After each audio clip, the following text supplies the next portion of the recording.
Good morning विद्यार्थी मित्रांनो, MTS बुद्धिमत्तेमध्ये सांकेतिक भाषा हा एक महत्त्वाचा घटक आहे, ज्याला आपण कोड लँग्वेज किंवा डिकोड लँग्वेज असंही म्हणतो आपण।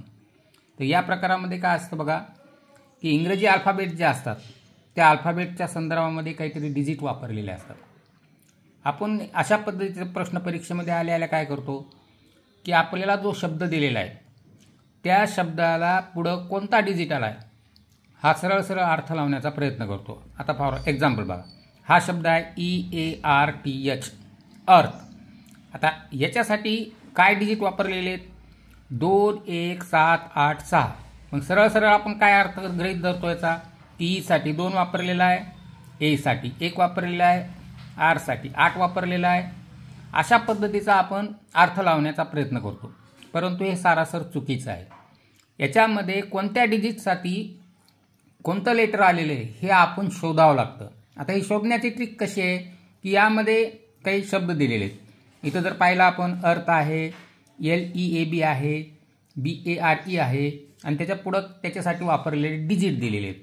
मग हा प्रश्न आपल्याला सोडविण्यासाठी एक थोडीशी ट्रिक वापरायची। ती कोणती ट्रिक आहे तुम्हाला सांगतो मी। आता पहा, इथे पहिला वर्ड काय EARTH अर्थ। अर्थसाठी 21786 हे डिजिट वापरले। दुसरा आहे LEAB, याच्यासाठी 6391 हे डिजिट वापरलेले। आता आपण याच्यामध्ये कॉमन लेटर्स कोणते कोणते ते पहिल्यांदा शोधून घेऊ। आता बघा, पहिला शब्द आहे EARTH, याच्यामध्ये जर कॉमन पाहिलं तर यामध्ये E आणि A कॉमन आहे। दुसरा आहे LEAB, याच्यामध्ये E आणि A कॉमन आहे। तिसरा आहे BARE, त्याच्यामध्ये सुद्धा E आणि A कॉमन आहे। LEAB, त्याच्यामध्ये सुद्धा E आणि A आहे। त्याच्या पुढचा जर पाहिला आपण EPOH, याच्यामध्ये फक्त E हा कॉमन आलेला आहे। मग आता हे जे कॉमन आहेत या कॉमनसाठी कोणते कॉमन डिजिट आलेले आहेत या ठिकाणी जर आपण पाहिले तर या ठिकाणी E आणि A हे 2 कॉमन लेटर आहेत आणि 2 लेटर डिजिट जे आहेत ते कॉमन आलेले आहेत 1 आणि 6। इथं सुद्धा 1 आणि 6 बघा, LEAB याच्यामध्ये 6391 म्हणजे 1 आणि 6 कॉमन आलेला आहे। पुढचा एक वर्ड आहे BARE, त्याच्यामध्ये 7691, त्याच्यामध्ये सुद्धा कॉमन कोणता आहे 1 आणि 6।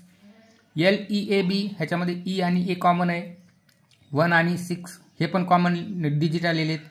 पण EPOH, या EPOH मध्ये जर आपण पाहिलं तर फक्त 1 हा कॉमन आलेला आहे।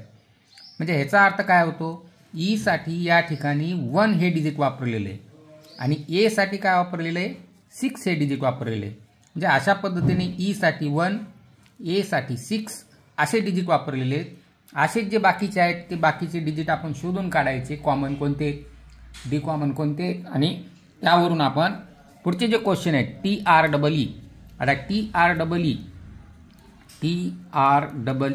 आता याच्यामध्ये आपल्याला कळालेलं आहे E साठी कोणता डिजिट आलेला आहे आपल्याला पाहिला 1 1, ज्याच्या शेवटी 1 1 तो डिजिट आपण E साठी घेतलेला आहे। आता याच्यामध्ये R साठी कोणता डिजिट आलेला आहे, आता जी तुम्हाला ट्रिक दाखवलेली त्या ट्रिकप्रमाणे आता बाकीचे जे लेटर्स आहेत त्याच्यासाठी वापरलेला डिजिट शोधून काढायचा आणि त्या पद्धतीने हा जो भाग आहे किंवा हा जो कंटेंट आहे त्या कंटेंटवरती जे क्वेश्चन आलेले आहेत ते सोडविण्याचा प्रयत्न करायचा।